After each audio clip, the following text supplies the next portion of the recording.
Ardea Kinerea se tient devant moi, fier et noble. Il m'ignore majestueusement. Le héron cendré ne craint plus l'être humain. C'est en 1974 que son destin a changé. De nuisible, ou espèce susceptible d'occasionner des dégâts, pour utiliser le terme actualisé, il est devenu espèce protégée. Car en France, on classe la faune en 3 catégories.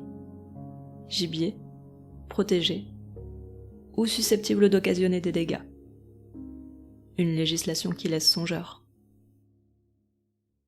Le bel échassier ne fait pas le moindre mouvement. Il ne faut pas troubler l'eau, ni les poissons. Ce canard ne semble pas l'avoir compris. Le héron observe. Le calme revient. Il semble toujours indécis. Ou plutôt attend-il le moment idéal pour lancer l'offensive. Tel un escrimeur, il fend l'eau avec son bec. Une touche aura suffi. L'attaque est précise, minutieuse, et le poisson finit englouti. Voleur de poissons, pilleur de rivières, autant de crimes qui étaient imputés au héron. La sentence pour un animal qualifié de nuisible, c'est la mort. La présomption d'innocence n'existe pas pour la nature. Son procès a été peu équitable. C'est au moment de sa disparition que l'on a réellement examiné les preuves de sa culpabilité. Pas vraiment accablante finalement. D'après les dernières études, son impact s'avère en vérité minime. Condamné à tort, le héron aurait pu disparaître, mais grâce à la mobilisation des assauts de protection animale, il a pu être sauvé. C'est un symbole. 30 000 couples vivent aujourd'hui en France. C'est moins que la capacité d'un stade de foot. Nous sommes loin de la prolifération tant redoutée par ses détracteurs. Le héron, lui, reste impassible.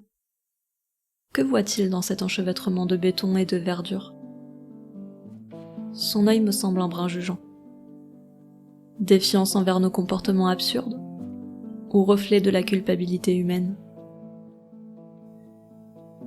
Les questions se bousculent dans mon esprit. Cette notion de nuisible est tellement interprétable qu'elle ouvre la porte à de nombreuses dérives. Chacun sera globalement d'accord pour considérer des morsures de câbles électriques comme un dégât. Le cas d'un trou dans un jardin est plus problématique et ambigu. À partir de quand détermine-t-on qu'il y a préjudice? La question du droit à la vie est au cœur du débat. Une évidence pour les humains, beaucoup moins pour la faune. Certains animaux souffrent d'une double étiquette.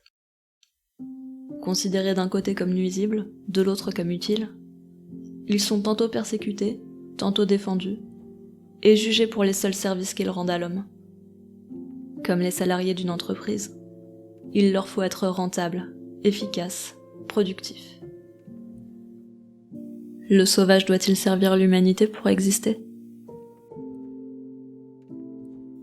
Et s'il n'y avait pas de nuisibles, mais que des problèmes de cohabitation entre les animaux et les activités humaines? Pour le moment, Ardea Kinerea est épargné. Mais jusqu'à quand? Certains pêcheurs et pisciculteurs se plaignent toujours de son impact, malgré les études scientifiques. Comme souvent, chacun interprète les faits selon ses propres intérêts. Des quotas de tir sont réclamés, bien qu'ils ne résolvent pas les litiges. De nouveaux animaux prennent la place de ceux éliminés, et l'histoire se répète, sans que des solutions plus pérennes ne soient envisagées. Chaque année, des vies sont prises et les problèmes ne sont pas résolus. On ne cesse d'augmenter les quotas, et ça ne suffit jamais.